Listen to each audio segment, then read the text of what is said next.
Pujilah nama Tuhan Yesus, kita bersyukur. Haleluya. Amin. Selamat sore. Good evening everybody. Yeah. Today we will talk about the English and Natal layan atau di English. Natal layan.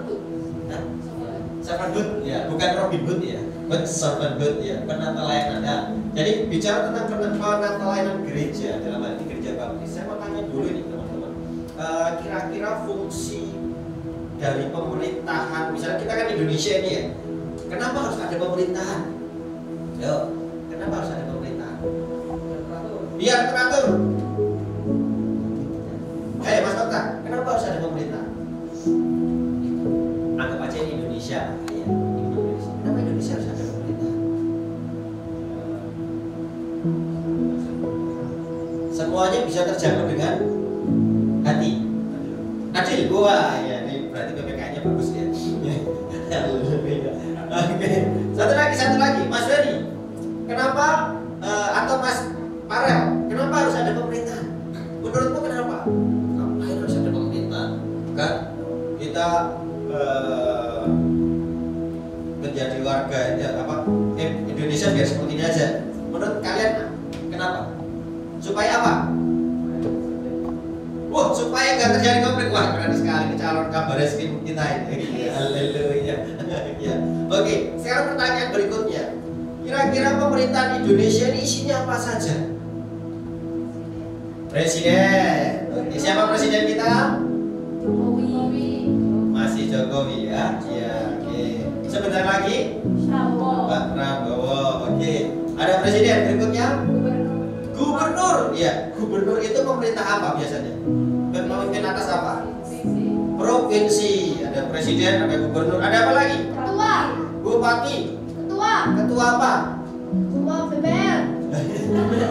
Kelas.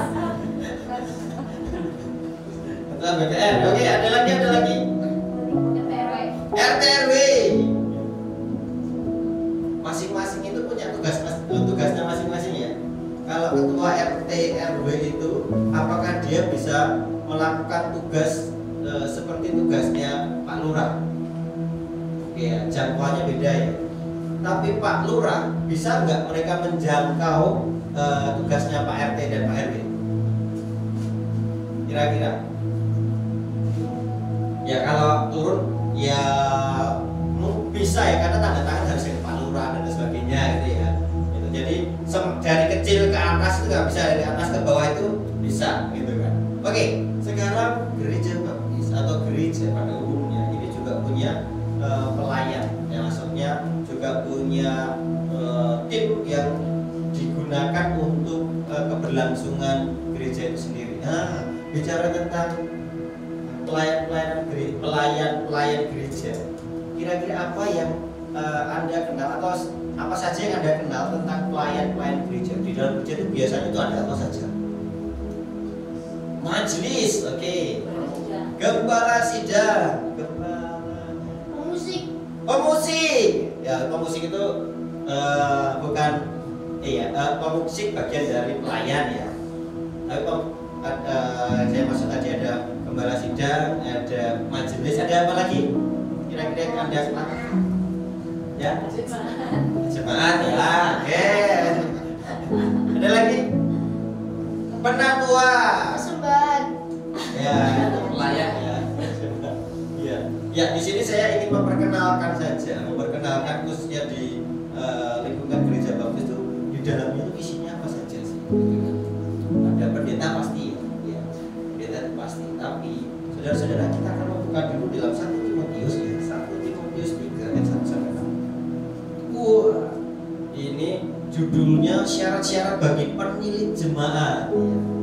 1 Timotius 3 ayat 1 sampai 6. Tuhan ini akan cepat sekali nanti, hanya 15 menit saja. Oke, yang paling suaranya kencang membaca 1 Timotius 3 ayat 1 sampai 6. Kita baca bersama-sama aja ya dalam hitungan ketiga. Kan sangat kencang nanti. Titi. Oh, ini jauh sorry. Oh, total.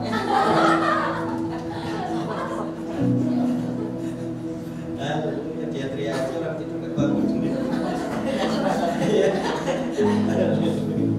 Oke, dalam hitungan ketiga, mulai. Benarlah perkataan ini, orang yang mengendaki jabatan pemilik jemaat menginginkan pekerjaan yang indah.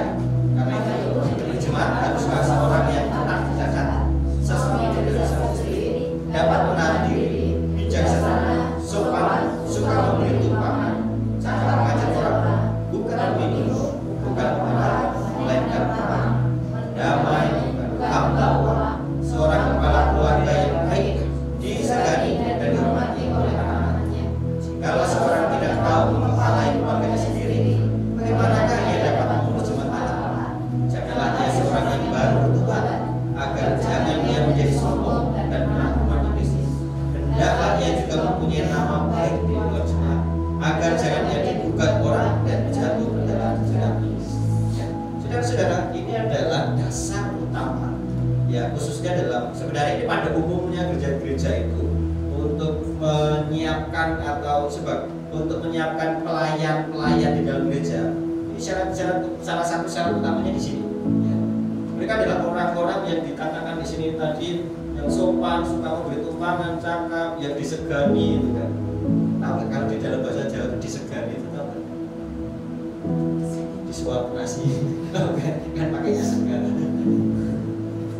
Yang orang-orang Sulawesi Barat bingung segan itu apa? Nggak apa-apa, nanti kita ada dua SKS sendiri. Ini syarat-syarat bagi pendiri jemaat. Saya mau kasih lihat teman-teman, ini beberapa contoh, slide berikutnya ini adalah beberapa contoh dari para atau sebutan-sebutan pelayan. Slide berikutnya, Mbak. Iya, slide berikutnya. Celing, ya. Yang pertama ini ada pendeta. Ada pendeta. Siapa yang pernah ketemu pendeta? Siapa orang tuanya pendeta? Iya, di sini ada 3 ya orang tuanya pendeta. Orang tuanya Leni, orang tuanya Kaya, orang tuanya Edsel. Dan yang lainnya nanti akan lintang ya. Yang ngacung itu ya kan besar bagian. Tapi sebagai dari mereka nanti, ya sebagai dari teman-teman nanti bukan orang tuanya pendeta bukan, tapi anaknya anak pendeta. Amin. Amin. Nah, maksudnya? Ya. Siap-siap di STB. Pakai 1 maupun S2. Oke, berikutnya ada juga yang unik. Saya sebenarnya agak bingung ya. Yang slide berikutnya ya ini. Pendeta ada yang ditabiskan sebagai pendeta pengantar Injil. Ya, ini Pak Joyce mungkin bisa membantu. Ini perbedaannya apa sih yang di sini? Tahu nggak? Aku tuh agak bingung karena ada yang ditabiskan pendeta pengantar Injil, atau mungkin ada juga berikutnya pendeta pengantar istri, mungkin juga ada. Besok Pak, besok. Karena salah satu tugas pendeta itu juga ternak teri ya, antar anak antar istri. Ya kan, ini terjadi pada saya. Kadang saya harus ternak teri gitu kan, kadang antar anak, kadang antar istri gitu kan. Wah, ini pekerjaan paling menyibukkan saya.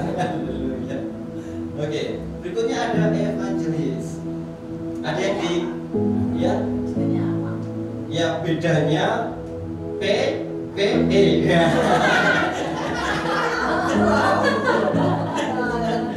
Ya, bedanya tentunya nanti dulu. Bedanya nanti dulu. Ya, enggak. Jadi biasanya yang saya setahu saya itu ada cukup banyak evangelis yang mereka tidak harus makan sekolah teologi ya. Nah, kadang begitu. Kadang beberapa orang yang cuma 2 kali di kampus, ya, itu di kampus 2 kali di dalam gereja, dia bisa dibukukan sebagai evangelis, itu cukup banyak. Tapi yang di sini ini harus, kalau yang di dalam gereja bagus ini harus memakan sekolah teologi ya. Ini sebagai syarat ya, syarat mutlak sekolah teologi. Oke. Berikutnya PDM. Nah, kenapa saya cantumkan di sini ada ini, ada ini, ada ini? Karena supaya teman-teman nggak bingung, kok di gereja lain adanya PDP, ini adanya PDM. Ya. Penggemar dan muda. Kambing maksudnya, bebek kan kan domba. Ya, pendeta muda itu belum ditabiskan sebagai pendeta penuh. Ya, saya kasih tahu informasinya juga. Kan di gereja baptis ada pendeta ya yang secara umum dan pendeta muda. Jadi pendeta muda ini kalau di dalam gereja baptis itu belum boleh membaptiskan, belum boleh kalau dalam ukuran gereja baptis, kalau dalam yang disepakati dalam gereja baptis ya itu belum boleh membaptiskan dan belum boleh mengeluarkan perjamuan ya, dan belum boleh menikahkan.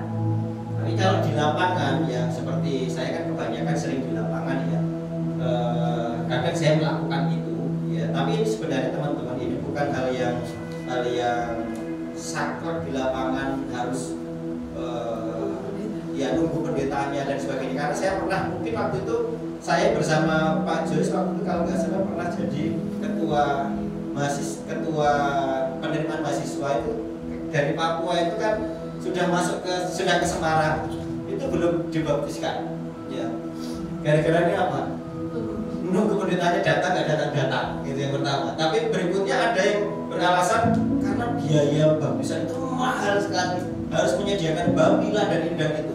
Jadi baptisan itu sesuatu yang sakral, maka harus dibayar dengan mahal. Makanya cukup banyak yang tidak dibaptiskan.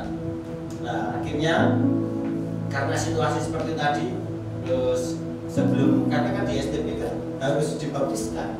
Kalau belum dibaptiskan nggak bisa, gitu kan. Jadi ya dibaptiskan terlebih dahulu, baru bisa melanjutkan sekolah teologi.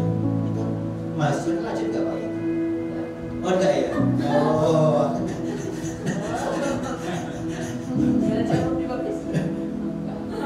Ya memang banyak alasan gitu. Ada juga diakon ya, ada pernah dengar diakon itu kan bapak diakon beda diakon beda ya. Diakon di kongkon itu beda lagi iya diakon ya. Ada satu lagi ya, belum kayak ngomong luman. Kita doa, ya mari kita doa saudara-saudara. Wah, ngate kode. Wah. Ya. Namanya Lia, Pak. Bukan namanya Lia. Ya, oh, tim perancang. Mbak Lia tolong dibusekkan ini. Dihapuskan satu, Mbak.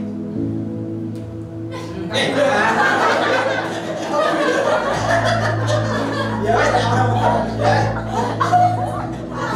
Enggak apa-apa guys aja. Ya sudah bagus. Sudah bisa dulu bagus.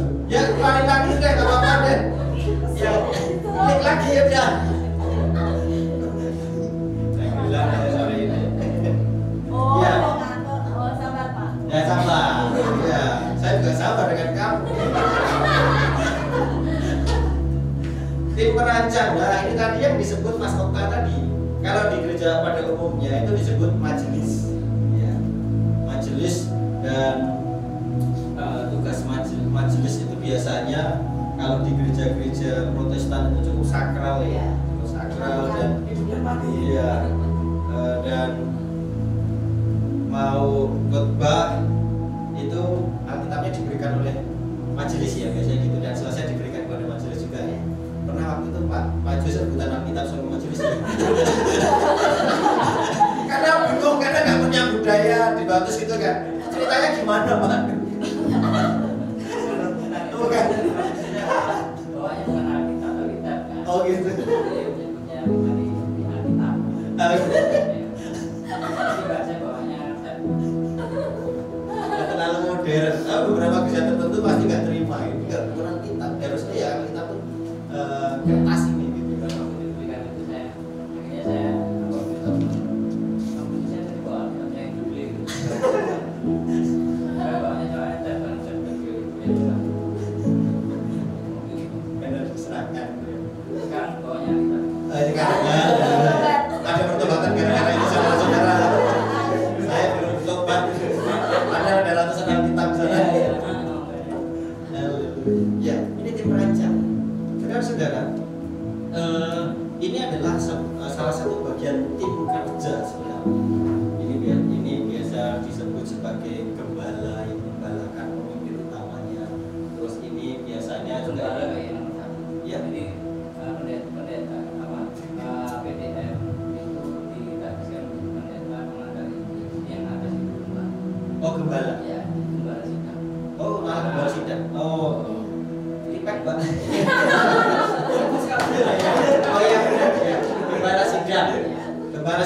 bisa ditafsirkan atau belum ditafsirkan. Ya. Itu gimana sidang?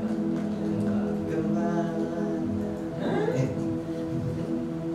Oke. Loh. Yes.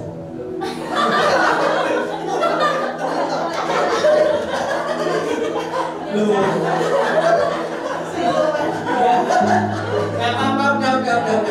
Loh.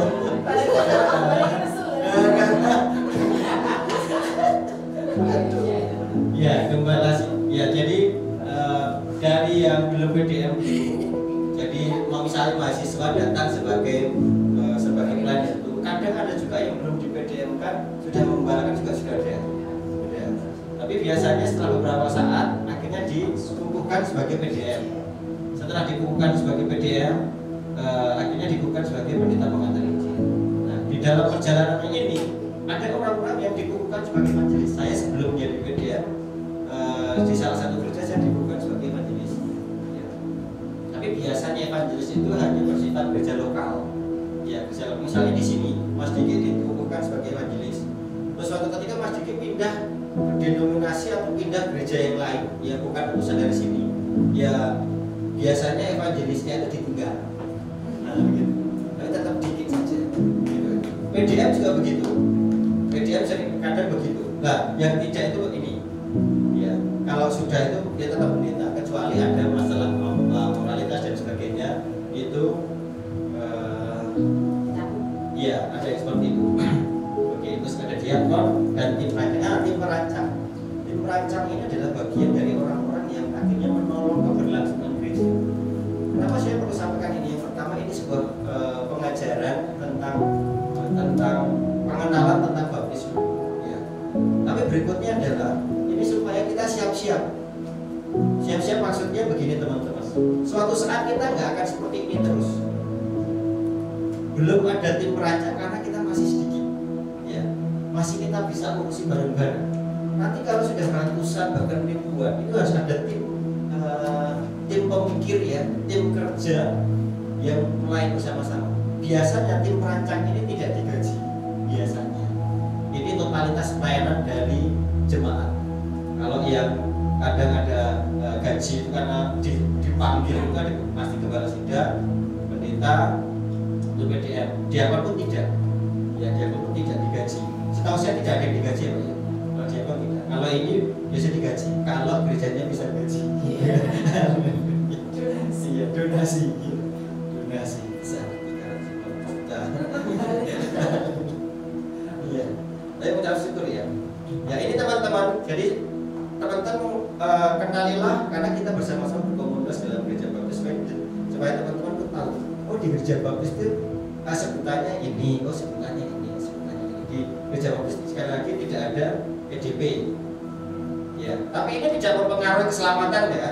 PDP, PDM ya itu wah ya kalau PDP itu yang masuk surga, enggak gitu juga. Ini hanya masalah sebutan saja, ya. Masalah sebutan. Oke, untuk terlibat dalam pelayanan ini, teman-teman yang dilibatkan di sini, ini syarat-syaratnya seperti yang sudah kita baca bersama-sama tadi. Ada di dalam 1 Timotius 3 ayat 1 sampai 6. Yang pertama ini kalau sesuai standarnya Paulus ya, standarnya Paulus itu mereka orang yang harusnya melayani sebagai pendeta pengantar Injil, evangelis, pendeta muda, diakon, tim perancang dan lain sebagainya. Jadi yang pertama harus memiliki moralitas yang terjaga. Saudara, bicara tentang moral itu, menurut Anda itu moral itu apa sih? Sopan santun, ada lagi. Sopan santun, moralitas apa sih? Mental, oke. Kita atur bentar. Siap. Ya. Siap rapi. Ya. Siap rapi. Rapi. Ya. Moralitas harus terjaga. Maksudnya sikap dan tingkah laku ya. Dan keputusan yang dipilih adalah keputusan yang istilahnya apa ya? Yang sesuai dengan norma-norma yang berlaku. Yang pertama di sini saya hanya ambil sedikit saja. Di sini karena itu penilik jemaat haruslah seorang yang tidak bercacat. Ini bukan berarti tunarungu ya.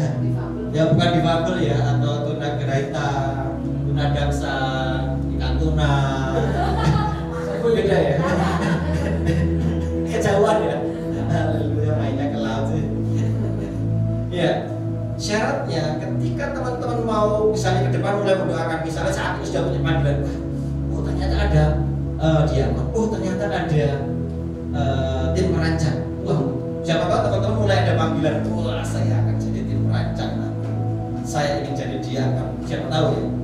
Tapi setidaknya teman-teman, teman-teman syaratnya adalah itu moralitas terjaga. Jadi di sini kalau lebih lengkapnya saya bacakan di ayat 2. Karena itu penilik jemaat haruslah seorang yang tidak bercacat, ya, suami dari satu istri, dapat menahan diri. Kalau moralitasnya lebih kepada dapat menahan diri, bijaksana, sopan, ya, terus bukan peminum, bukan pemarah, ya, terus ya pendamai atau disegani.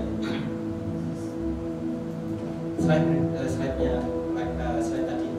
yang pertama itu moralitas terjaga. Jadi teman-teman bicara tentang moralitas terjaga, ini penting sekali karena kita sedang melayani Tuhan. Ya. Ketika kita melayani Tuhan dan ternyata hidup kita di hadapan jemaat baik tapi di luar jemaat gak baik, itu sangat melukai Tuhan dan sangat menciderai gereja. Dan hal ini jika terjadi, ini akan membuat orang itu pun akan beranggapan bahwa kok orang bisa begitu. Ternyata orang Kristen hidupnya moralitasnya jelek sekali. Ada cukup banyak sebenarnya contoh-contoh yang tidak bagus. Jadi saudara, cukup banyak kekristenan khususnya di Indonesia ini karena pengaruh film Hollywood. Jadi dikenal kekristenan di Barat khususnya itu kekristenan yang moralnya gak bagus. Karena tampilan-tampilan di film-film itu bukan gereja dan sebagainya. Karena norma yang berlaku di sana dan norma yang berlaku di sini itu berbeda. Ya. Wah ini jelek sekali dan sebagainya.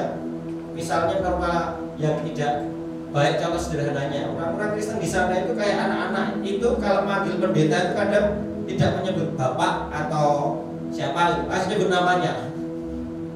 Itu umum sekali. Saya punya teman dengan cucunya nyebut dia itu namanya.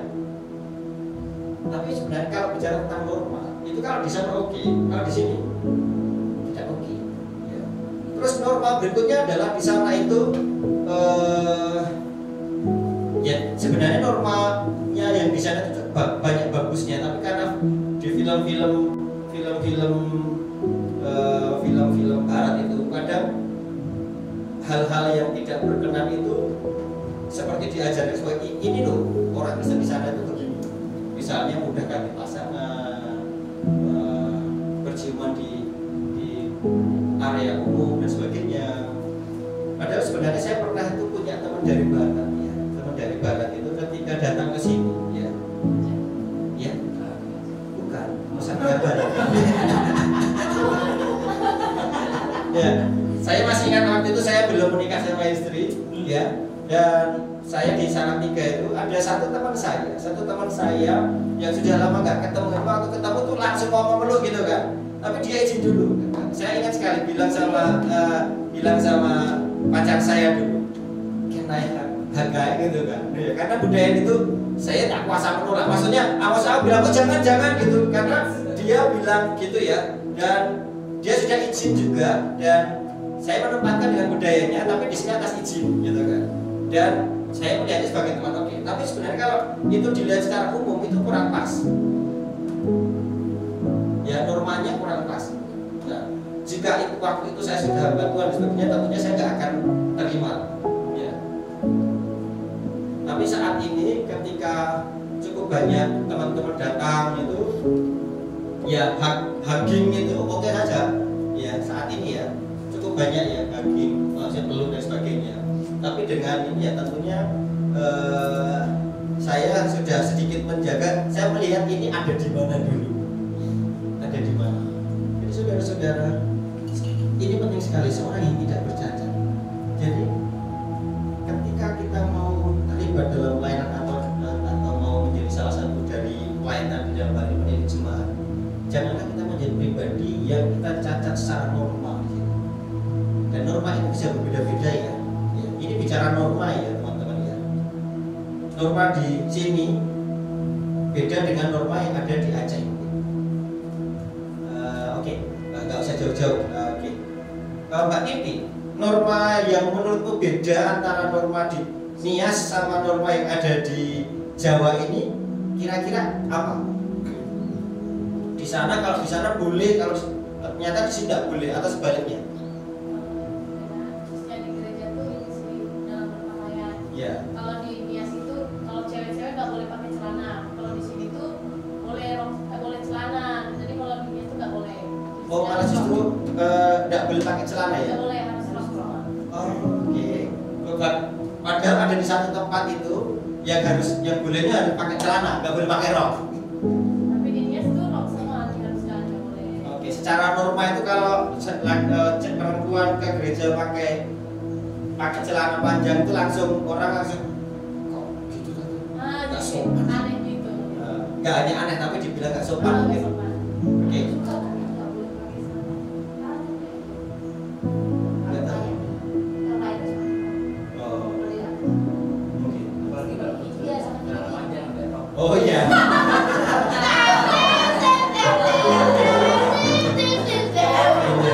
Double nggak boleh, apalagi triple ya Pak. Pakai rok di sini, ya rok di sini ada aja. Itu lagi ya. Gitu.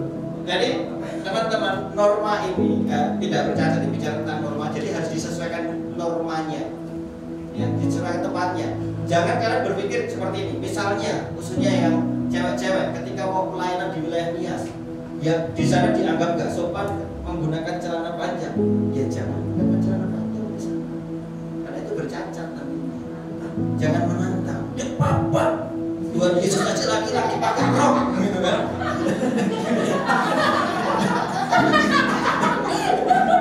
Iya kan? Tuhan Yesus kan pakai rok. Iya kan? Kan dulu belum ada celana, belum model celana itu. Pola-pola itu belum ya. Kan sekalipun itu kelihatan tentara Romawi pun pakainya rok ya, bukan celana. Iya, tentara Romawi. Karena memang belum ada model celana, belum ada. Loh ya, jadi teman-teman secara praktis ya, ketika Anda mau melayani sebagai pendeta, sebagai perancang, majelis dan sebagainya, harus tidak bercacat. Dalam hal ini moralitas terjaga. Moralitas itu, namun moralitas itu berbicara tentang norma yang berlaku pada tempat itu bisa berbeda dari yang lain. Saya pernah bukan menegur, memberitahu dengan kasih sahabat saya yang dia akhirnya dia melayani mereka melayani di Indonesia ya, dan dia asalnya dari Panama, datang ke Indonesia di gereja pada umumnya itu karena mereka memang suami istri ya, itu melakukan cium bibir di gereja. Ada banyak orang gitu kan, ada banyak orang dan mereka biasa saja karena memang normanya di sana biasa. Seperti saya mencium pipi anak saya, di sana biasa, tapi di sini nggak biasa. Makanya setelah itu saya beritahu supaya Pak tidak menjadi batu sandukan. Normanya yang di sini berlaku seperti itu. Maksudnya yang berlaku di sini tidak boleh ciuman bibir di depan banyak orang, gitu kan, apalagi di dalam gereja. Jadi saya sambung. Jadi sekali lagi teman-teman, tentang moralitas terjaga ini bicara tentang bagaimana kita bisa menempatkan diri di tempat yang sesuai atau norma yang berlaku di sini. Kalau di Nias tadi jelas ya, ada celana panjang, celana rok. Mungkin kalau di tempat lain, kalau di di sana boleh tapi di sini tidak boleh, atau sebaliknya?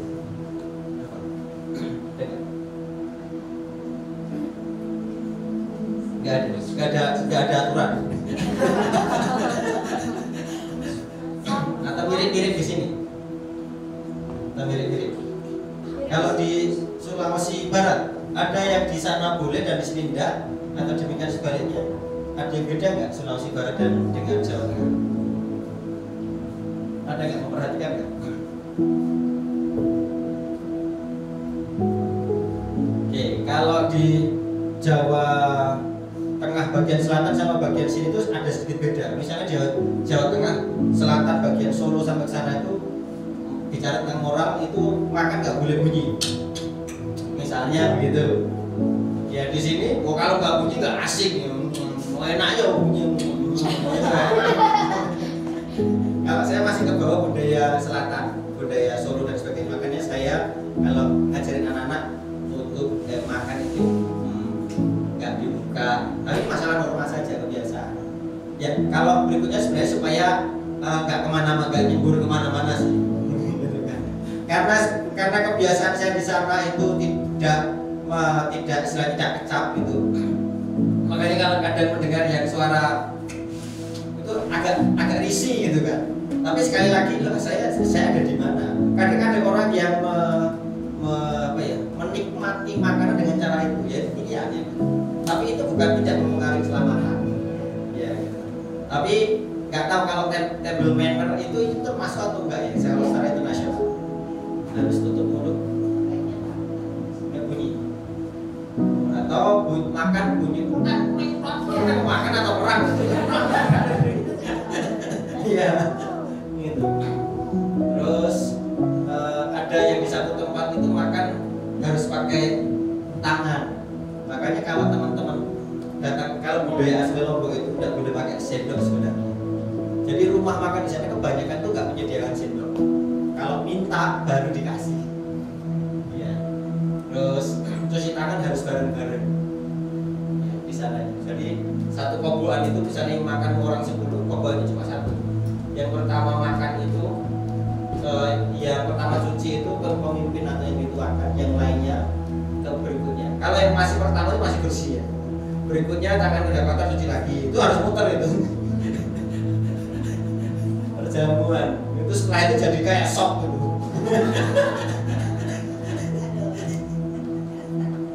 Yo pertama kali ke sana dia mau muntah. Tapi itu uniknya di situ ya. Uniknya di situ. Jadi teman-teman, ketika kita mau melayani, standar pertama adalah moralitas terjaga. Moralitas salah satu moralitas kita yang dapat menunjukkan siapa diri kita itu salah satunya adalah pengelolaan pilihan kata. Ya. Jangan kita dengan mudahnya ngomong hal-hal yang menyakiti orang lain atau kata-kata makian, kata-kata kotor. Saya beberapa kali mengajari anak-anak, saya ngomongnya kepada anak-anak saya, tidak ada kata kotor sebenarnya, tidak ada kata jelek sebenarnya. Yang ada adalah maksud tujuan itu disampaikan. Misalnya anjing itu jelek atau enggak sih? Dan anjing itu hewan, ciptaan Tuhan. Tapi kalau sapi, itu jadi jelek. Ya. Anjay, gitu kan? Goblok, mampus, Tok. Ini lampiasan ya. Buset. Goblok. Saya nggak apa ini, mumpung disuruh nyebutin. Contoh. Iya, saya selalu sampaikan, tidak ada kata yang kotor jelek, yang ada itu ditujukan untuk apa?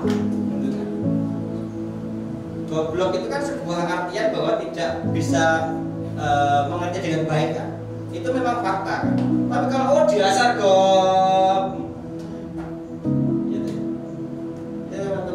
hati-hati gunakan mulut. Bahkan kursi itu pun juga bisa jadi makian. Macam enggak kursi gitu, tapi dengan maki gitu dengan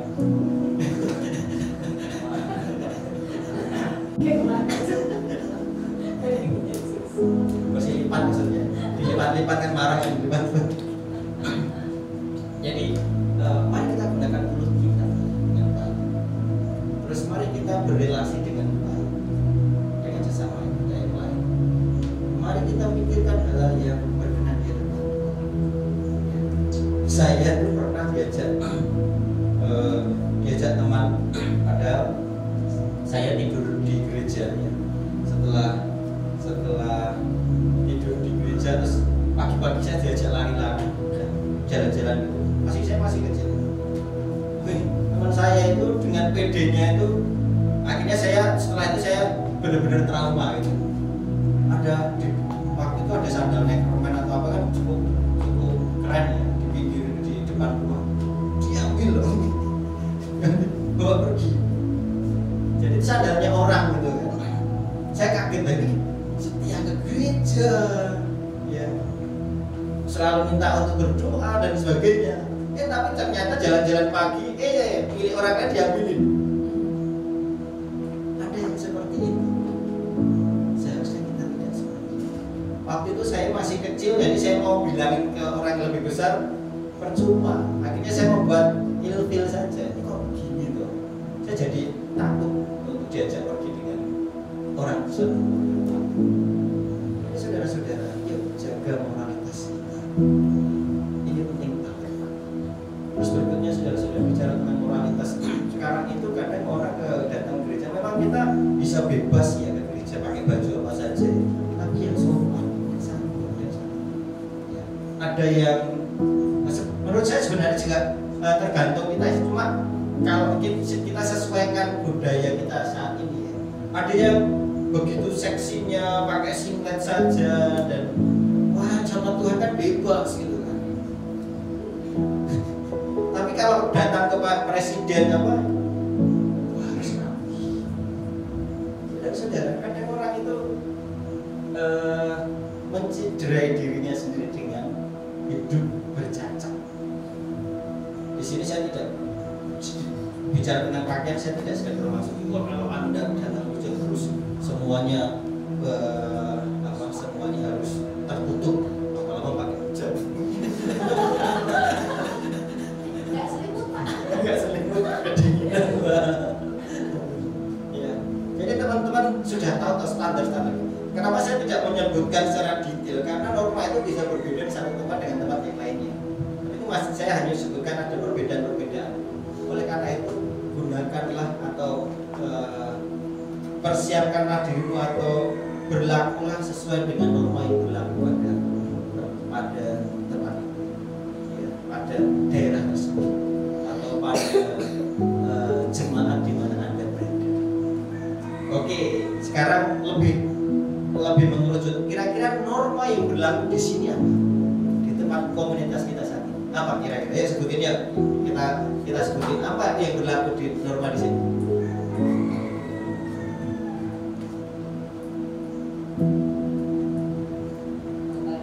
Santai, oke. Tidak pulang terlalu malam kecuali kasus tertentu. Jam berapa? 11 ya. No hot pad outside. Maksudnya di asrama. Ya, kecuali di kamar boleh. Ya kan. Waktu itu panas ya, pen itu panci. Panci panas. Ya, panas bahaya ya. Itu harus ke dapur, Pak. Iya. Ya. Terus ya tentunya di sini norma yang berlaku di sini tentunya ya tidak menggunakan kata-kata kotor, makian gitu ya. Oke, terus gibah kalau yang positif oke lah. Ketawanya kenceng banget aja belakang. Kelihatannya tersangka. Atau yang digibahin. Iya, itu ya teman-teman. Anda tahu standar-standarnya di sini ya. Yuk kita berlaku dengan hidup kita nggak bercacat. Ya. Hidup nggak bercacat bukan berarti yang begini. Kalian cacat beneran ya seperti itu. Ya. Jadi saudara sekali lagi ya, moralitas terjaga. Kalau Anda mau melayan atau kalau Anda tahu orang yang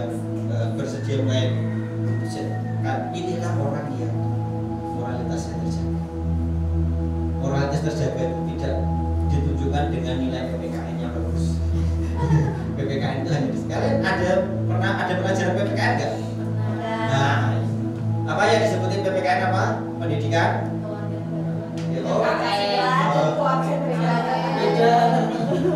Kalau dulu PPKN itu sebutnya PMP, Pendidikan Moral Pancasila. Sekarang kelihatannya moral malah nggak ada ya? Ya. Oh, budi pekerti. Budi. Kalau Budi Sutrisno saya tahu. Itu bapakku. Apa? Alhamdulillah. Oke, berikutnya yang kedua. Sudah matang secara rohani dan jasmani. Ini kenapa di sini disebutkan? Saya tulis, saya pakai potongan suami dari satu istri. Saya belum menyebutkan suami dari satu istri, tapi maksudnya untuk berkeluarga, ya untuk menjadi berkeluarga itu harus matang secara rohani dan jasmani. Jadi yang kedua ini untuk menjadi penilik jemaat itu sudah matang pikirannya, ya matang kerohaniannya. Makanya disebutkan oleh Paulus itu bicara tentang satu couple ya. Ya saya belum menyebutkan gendernya dulu, tapi couple-nya dulu ya. Ini orang yang menikah itu adalah orang yang harusnya atau idealnya orang yang sudah matang secara pikiran. Misalnya matang secara pikiran itu ketika menikah kan butuh uang untuk menghidupi istri sama anaknya. Kalau orang yang matang secara pikiran tahu caranya, wah aku harus bekerja apa dan lain sebagainya. Aku harus bekerja pun harus tahu berikutnya membagi waktu antara pekerjaan dan keluarga. Jangan hanya bekerja terus keluarganya nggak diurus. Ya, ini dibutuhkan kematangan rohani dan jasmani. Jadi teman-teman, ketika kita misalnya didorong atau kita punya panggilan khusus untuk melayani, ya, melayani secara khusus atau layanan gereja, kita harus matang secara rohani dan jasmani. Kira-kira kenapa harus matang rohani dan jasmani? Karena kita nanti akan mengambil keputusan-keputusan ya, yang tentunya keputusan yang harus dipertimbangkan ini sesuai dengan firman Tuhan atau tidak. Ini perlu kematangan rohani dan kematangan jasmani. Ada cukup banyak orang-orang yang diberi posisi di perancang atau majelis. Ketika mereka tidak matang secara rohani, tidak matang secara jasmani, pilihan-pilihannya banyak tidak sesuai dengan firman Tuhan, dan itu tidak disukai Tuhan pasti. Ada cukup banyak contoh-contoh. Saya pernah dikasih cerita Mbak Titi ya, kalau nggak salah ya, atau siapa ya, wah itu banyak bukan banyak, ada beberapa majelis itu malah nggak jadi contoh, tidak matang secara rohani maupun jasmani. Terus berikutnya teman-teman, info lagi yang perlu saya sampaikan di gereja baptis khususnya suatu baptis ini yang menjadi pendeta, yang menjadi pendeta muda ya, itu biasanya dengan gender laki-laki. Nah, karena dituliskan suami dari satu istri, tidak dituliskan istri dari satu suami. Dan berikutnya ini bicara tentang tidak bercacat juga, istrinya cuma satu saja untuk selama-lamanya. Suami dari satu istri, tapi saya tidak akan membawa teman-teman untuk ke sini dulu pilihan harus laki-lakinya, karena di sini saya mau sampaikan juga ada beberapa gereja yang saya sebenarnya masih berpikir alasan ada gereja yang mengukuhkan perempuan menjadi evangelis, karena salah satu hal yang saya pikirkan adalah karena tidak menggembalakan, tidak memimpin. Karena evangelis kan bisa kemana-mana, ya. Dia berperan tunggal, tahu ya. Bukan berperan kayak saya saat ini berperan sebagai gembala ini semua, memimpin. Tapi evangelis ini bisa terpisah. Saya sebagai pribadi terpisah yang tidak istilahnya tidak punya bawahan istilahnya.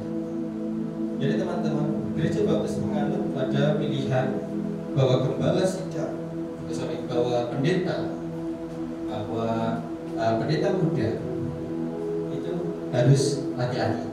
Ini salah satu alasan, ya, salah satu keyakinan yang dipilih oleh gereja baptis. Lalu teman-teman mengatakan, wah ini berarti perempuan nggak boleh main. Oh, bukan. Ya. Ini hanya untuk posisi sebagai top leadernya. Ya. Tapi tim pelayanannya boleh, yang lain-lain boleh. Ya, begitu. Ini kalau bicara dengan gereja baptis.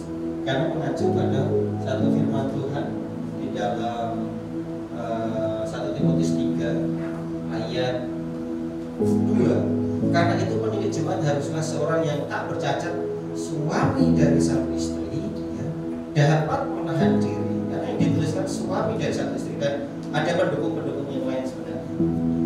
Oke.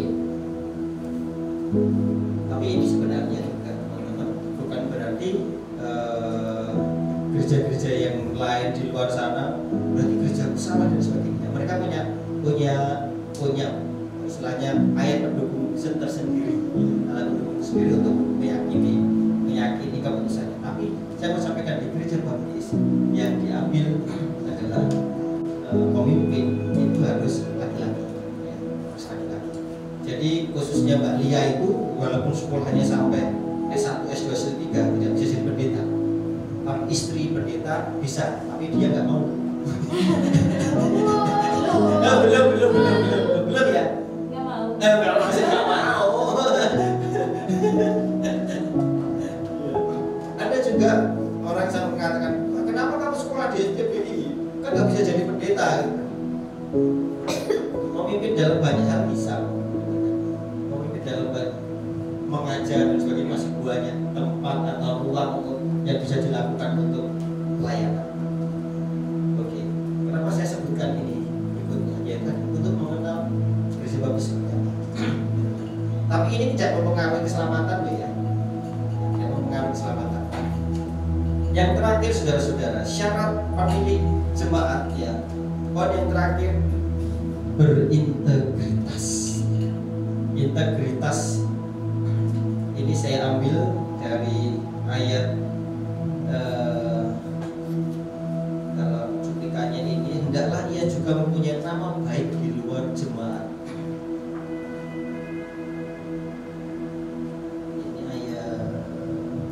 Ini ayat 7. Hendaklah ia juga mempunyai nama baik di luar jemaat, agar jangan ia digugat orang dan jatuh ke dalam jerat iblis. Saudara, integritas ini bicara tentang kepribadianmu atau sikapmu itu sama ketika dilihat orang maupun tidak dilihat orang. Ini bicara tentang integritas. Ada beberapa orang yang ketika di depan orang begitu manisnya, pilihan katanya begitu menghanyutkan, begitu meyakinkan, tapi di belakang omongannya ada macam-macam. Ada macam-macam. Iya, pokoknya omongannya kasar, omongannya corok-corok. Ngomong corok itu kan berarti ngomong, oh besi kotor, oh cucian kotor, kan gitu ya. Piring kotor, kayak gitu ya. Ini ngomong-ngomong jorok atau pilihan-pilihan film yang jorok-jorok dan sebagainya. Saudara, integritas ini saya selalu belajar untuk ini, ya. Belajar dalam integritas yang saat ini saya latih itu adalah ketika saya di hadapan anak-anak sedang tidak di belakang anak-anak maupun di depan anak-anak, saya tetap harus sama, ya. Karena supaya bisa menjadi contoh mereka. Ini yang paling sulit itu ketika sudah berkeluarga, ya. Salah satunya yang berbeda di dalam keluarga, ketika saya di dalam keluarga, katanya istri saya itu kan banyak orang ngomong, wah enak ya kamu punya suami Mas Hagai bercanda terus ya, gitu kan. Coba tanya dia, apakah di rumah saya bercanda terus? Ya enggak, ada yang lebih keras itu kan. Nah, kayak pernah saya marahin? Pernah. Sering ya? Sering. Sering. Iya. Saya berusaha untuk berusaha untuk tetap berintegritas, khususnya justru saat ini ya, ketika saya di depan anak saya. Dalam hal ini yang sering banyak menolong itu istri saya. Misalnya saya makan, tadi dia makan aja ya, makan saja. Kadang saya kan tertarik untuk haus berita, haus film, apa itu sambil buka handphone. Jadi saya, tweet, gitu kan. Makan aja. Lagi di depan anak-anak. Diingatkan ada partner. Mereka bukan partner intra. Partner, dia adalah partner untuk mengingatkan, ya partner in good. Jadi saudara-saudara, integritas. Bagaimana Anda mengelola waktu integritas? Saya terberkati itu justru dari seorang laksamana, dia bukan TNI ya, Angkatan Laut ya, bukan Cengho, bukan. Ya. Dia mengatakan seperti ini: untuk mengetahui tentara oke atau tidak, itu lihatlah kamarnya. Iya, lihatlah kamarnya. Kenapa? Rapi atau tidak? Ketika bangun dia bisa merapikan. Ketika dalam medan perang dia akan bisa menghadapi situasi yang baik. Karena saat bangun pun dia bisa dia membiasakan sesuatu yang baik, yang kecil. Ya ini saya pun masih perang dalam hal ini juga kadang. Di depan anak-anak saya lipati gitu. Ada enggak ya? Saya yang dilipat. Ya, tapi saya berusaha ya. Minimal selimut ya, yang minimal. Tapi spraynya kemana-mana. Makanya saya minta spray yang terkait ya terkait di bawah, jadi nggak kemana-mana sekali spraynya aman ya. Nah, gerak seperti apapun spraynya tetap aman. Jadi itu teman-teman, bangun tidur, yuk saya dorong teman-teman untuk melatih integritas kita, mulai dari kamar kita rapi. Saat ini tuh untuk menjaga kerapian rumah itu saya itu investasinya besar, buat kitchen set gitu, biar nggak kemana-mana itu. Wah, barang-barang dapur ini yang masih perlu lagi tuh, masih sedang menabung itu untuk nanti di kamar saya, kamar anak-anak, karena barang terlalu banyak jadi di mana-mana. Makanya ternyata untuk merapikan tempat baik ruang tamu, dapur itu harus ada tempatnya memang untuk menempatkan barang. Kalau enggak ya kapal pecah gitu kan. Ya saya masih berjuang juga kan. Tenang, saya pun masih berjuang. Tapi setidaknya ini dorongan yang bagus. Ayo kita mulai dari kamar kita, terus mulai dari keuangan kita, terus mengelola keuangan kita. Ya, ini penting integritas itu. Mengelola keuangan, baik uangnya teman kita, uangnya gereja dan lain sebagainya. Mengelola ini penting integritas. Saya waktu kamu masih belajar untuk mengelola keuangan, saya pernah, karena kami punya perbedaan konsep dalam pengelolaan keuangan saya dengan istri. Saya pernah meminta, saya aja yang ngatur dulu, pernah ya, karena hanya perbedaan konsep mengelola. Wah ini terlalu boros pengeluarannya misalnya gitu, tapi tidak apa istri dengan lapang dada, karena memang saat ini kami sudah belajar, kami menerapkan.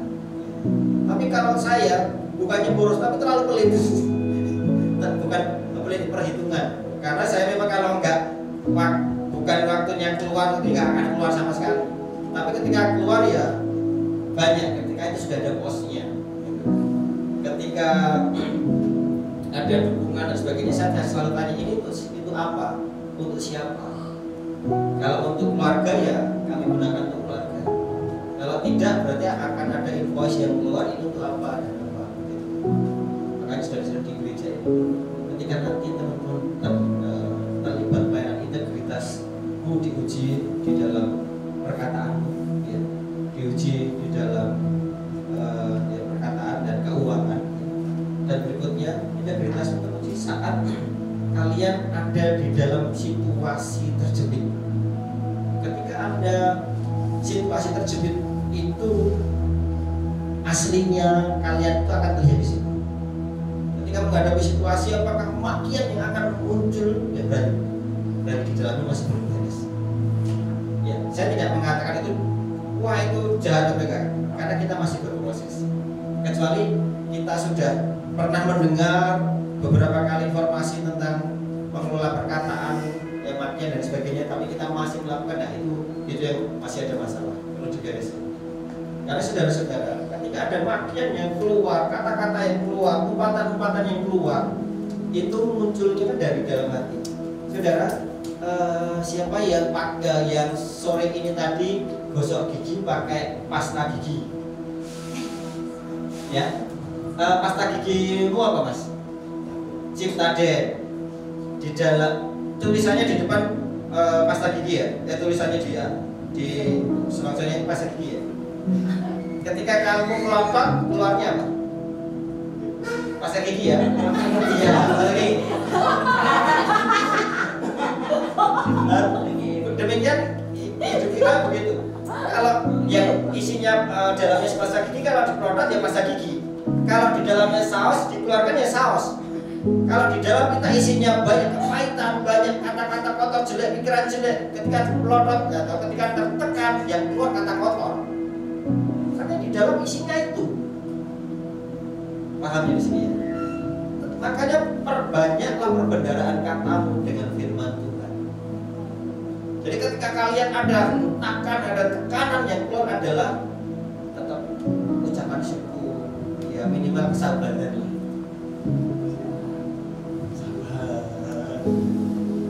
Ya. Jadi yuk saling mengingatkan. Jika ada temanmu sedikit-sedikit ngomongnya kotor, berarti dalam hatimu masih banyak. Kuras ganti isi, ganti dengan firman Tuhan. Sekali lagi teman-teman, kita sedang belajar bersama-sama. Saya tidak sedang mengatakan kepada kamu, oh kalian jeleknya di sini juga enggak. Kita juga belajar. Saya pun juga sedang belajar. Masih terus belajar. Karena dimanapun kita adalah dengan siapapun kita belajar. Inilah channel Hasta Media. Ini tagline kami Pak ya.